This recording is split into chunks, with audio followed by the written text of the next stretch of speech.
When you walk into Universal Studios in Orlando, one of the first things you'll see is a giant red roller coaster.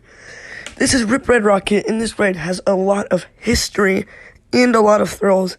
And in today's video, I'm going to be going over both of these and giving my general review about the ride.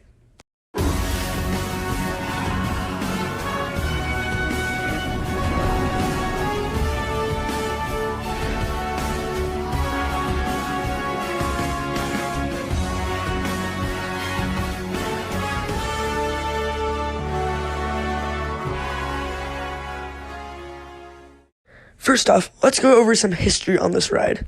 The ride was originally supposed to open in spring of 2009, but got delayed due to multiple unknown reasons. These reasons include the anti-rollbacks potentially being stolen, and one of the many confirmed reasons is due to the lack of clearances on some of the near-miss elements, including the part where you go through a building.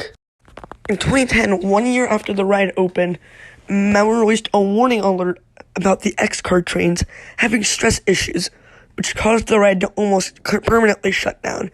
Universal instead had Maurer send in new trains, which has worked well, and the ride has been operating with those trains ever since. Now let's get on to the ride experience. I personally love this ride, but it does have a very unique and funky layout. It is also an overall weird ride. To begin with, you get to choose your own music on this ride. There is 25 song choices, ranging from country hits to classic rock music. There really is something for everything, and if none of those interest you, there's a secret menu with over 50 other songs, including classics like The Muppets, Eminem, and even more. My personal recommendation is Rollin' by Limp Bizkit. It fits the ride very well.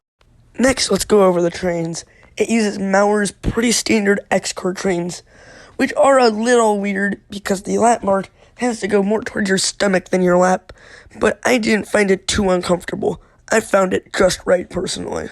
The lap bar, even if you're stabled, would allow for airtime, and the restraints don't typically seem to come down on your ride. Now, this ride may have a funky layout, but it is definitely very fun. The ride first begins with an 167-foot vertical lift.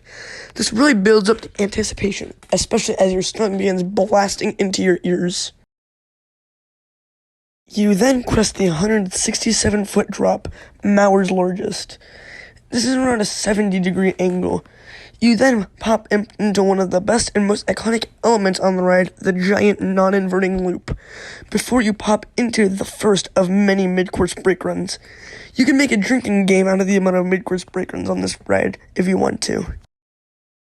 You then crest the next drop, which gives some pretty good airtime, before you go through a building and go into the treble clef element, which is one of my personal favorites on this ride, due to the very tight turn at the very top, giving some mild positive G's.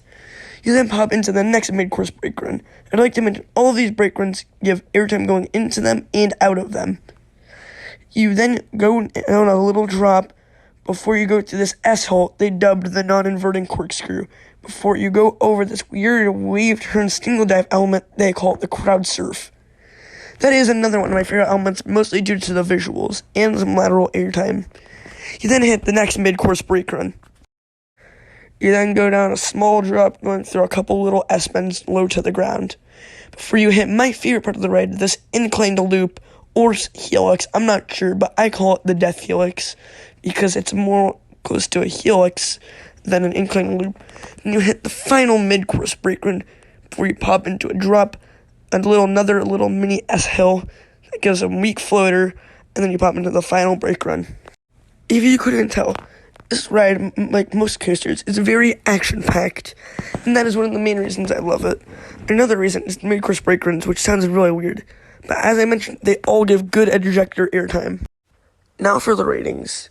For fun, I will give this a 9 out of 10. The music really amps you up, and some of the unique elements are quite fun. Another category I want to mention is theming.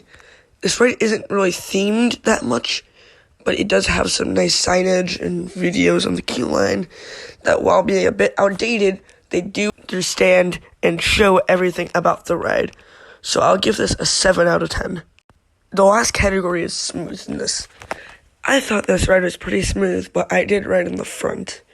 I have heard from many people, including a friend I did ride this with, that the back row is noticeably rougher. So for this, I'm going to give it a 6 out of 10 due to that back row's roughness. All of this adds up to a final score of 7.5. My personal score for this ride, though, will be an 8.5 because I very much enjoyed this. It's mostly the roughness that can hold it back for many, but it did not for me. But I decided to take off points due to that. Anyways, guys, that's all for today's video. If you guys enjoyed, please make sure to comment, like, and subscribe. And I will see you guys in the next video. Goodbye.